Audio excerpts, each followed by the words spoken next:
Practical Tactical. Welcome to Practical Tactical. Today we're going to take a look at the Larue one-piece quick detach scope mount and compare that to the Burris PEPR mount. This particular mount is the LT158-34 SPR-S. I'll start you off with a backstory on this. I recently picked up a Burris XTR2 3-15x50 scope, which has a 34mm tube diameter, so I need some sort of scope mount system. Now I have a few rifles with a full-length rail that runs from the back of the receiver to the front of the handguard. For this reason, I thought it might be nice to add some flip-up sights as well.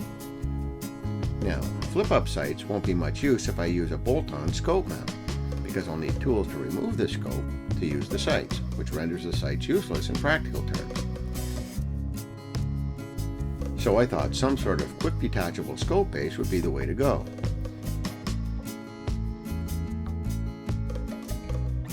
There are individual quick detachable rings available, but I didn't want to deal with any alignment issues and rolled that out.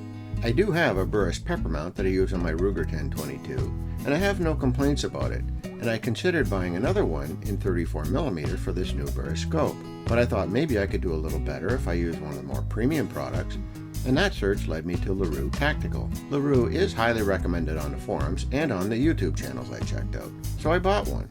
Now right out of the gate, it feels like quality. The machining is nice, and the finish is clearly very high quality. The rings on the Larue mount are oriented vertically, and the idea is that they are self-aligning to the axis of the scope.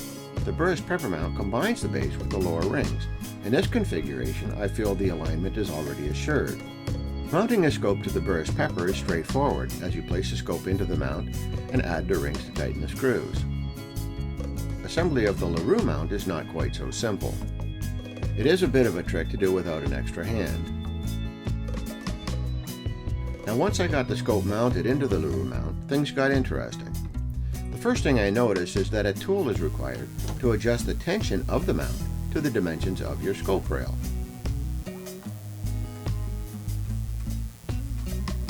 The odds of having the exact same scope rails on all your guns is fairly remote, so it's not really convenient to move this Larue mount from one gun to another, as you will need to adjust the tension each time you switch guns. If you're going to be moving the scope from one gun to another, you're going to need the little wrench that they supply, and I hope you have it handy when you need it. The Burris PEPR offers no such obstacle.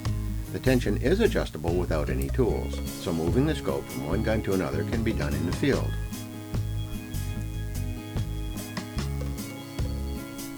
The locking mechanism on the Larue mount is a little counterintuitive. You can get it into a position where the force required to unlock the mount will unavoidably re-engage the locking device. I had to use an adjustable wrench to apply force to the release lever without re-engaging the locking device. Now the next point may or may not be important to you, but it is important to me. The Burris PEPR mount leaves no marks on the scope rail as it's mounted and removed. By contrast, the Larue mount is sure to devalue your firearm, as it will leave a series of marks on your scope rail. If you have a cheap scope rail, maybe that's no big deal for you, but if you have a Bushmaster ACR DMR like this one, you might not be impressed with the marks left by this mount. Now if there was some sort of clear performance benefit, I would be willing to let this slide, but as far as I can see, there isn't. In fact, the Larue system is actually less versatile than the PEPR mount, and I would argue that the PEPR mount may be superior in other ways. The overarching theme here is that if something can move, eventually it will move. Since the lower ring is part of the base on the Burris PEPR, there is no chance that movement can occur between the ring and the base. The Larue, on the other hand, could actually reposition the relationship between the rings and the base on impact, such as if you were to drop the gun. This adds just one more potential downside to an already sketchy concept. It looks to me that the Larue mount is enjoying a certain elite status because the product is American-made and expensive. But that is no guarantee that the product will actually perform any better than a multitude of less expensive alternatives, regardless of what country they are made. That will not devalue your expensive firearm just because you used it.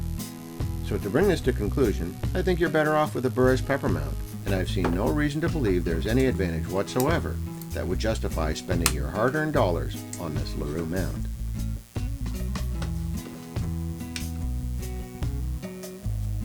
I'd like to thank you for watching Practical Tactical.